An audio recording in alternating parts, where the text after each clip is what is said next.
কাকে বলে? দায়িত্বের ধর্ম পঞ্চশীল অষ্টশীল এগুলো না, নাকি না?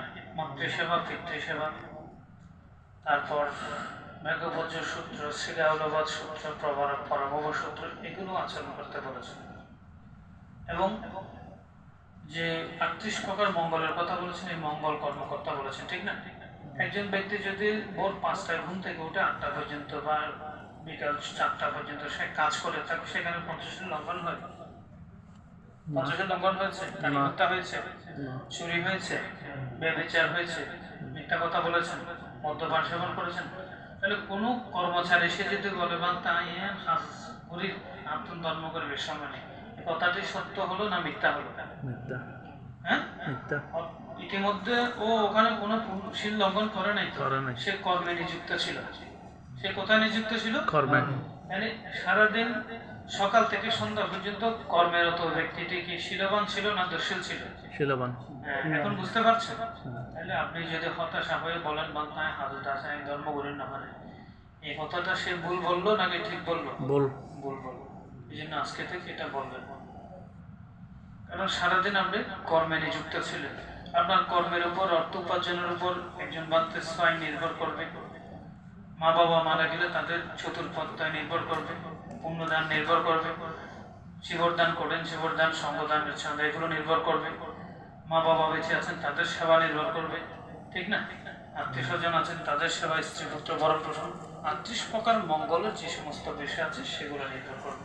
এখন সন্ধ্যা হয়ে গেছে, আপনারা সারাদিন কাজ করার পরও আপনারা কখনো হতাশা করবেন নাকি? না, করবেন না।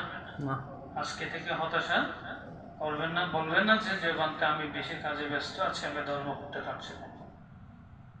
তাহলে বান্তে আপনার কথা কি আমরা এটা বুঝবো যে সারাদিন কাজ করবো আমরা ধর্ম হয়ে গেছে? ধর্ম হয়নি এখন। তাহলে ধর্মটা কিভাবে হলো? তাহলে ভোর যখন আপনি ঘুম থেকে উঠলেন, ঠিক না? ঘুম থেকে উঠে আপনি 10 মিনিট স্নান করলেন, 20 মিনিট ভাত খেলেন, আর 10 মিনিট মোবাইল দেখলেন, তো 5 মিনিট বন্ধনের সময়টা ছিল না নাকি ছিল না? অবশ্যই ছিল। তাহলে 5 মিনিট যদি আপনার বন্ধনের হলে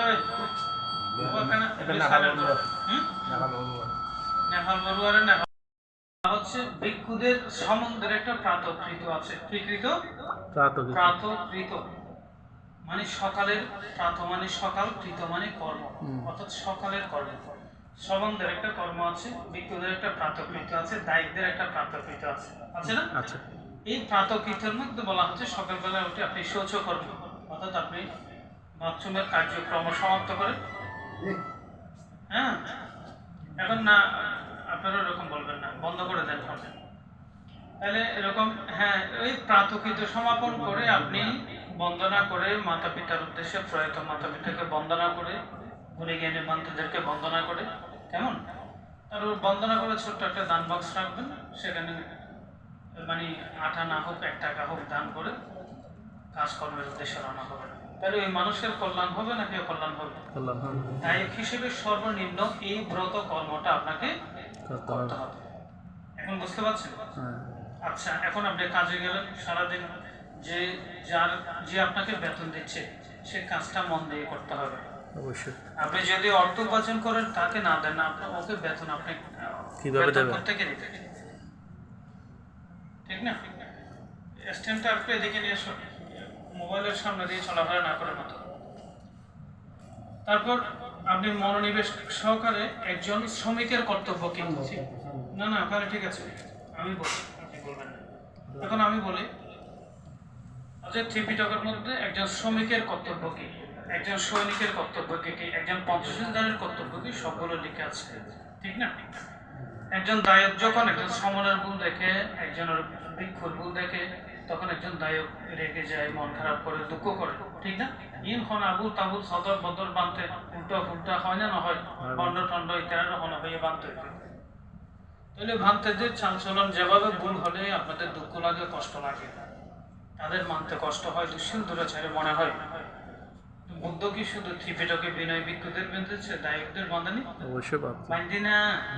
তাহলে বানতো, যদি বান্তের বিনয় না মানে, তারা যদি দুশ্চিন্ত দুরাচারী বন্ড হয়, তাহলে দায়কল যদি দায়কের বিনয় না মানে তারা ভালোই নেই তোরা বন্ধ হইব তারা বন্ধ হইব ঠিক না হ্যাঁ তাহলে এখন উপ বন্ধ দায়ক যদি উপবিক করে বন্ধ হয় তাহলে বন্ধ বাদ দেয় তাহলে তো ভালোই না ভালো না পারে আজি না না পারে সাধুবাদন চাই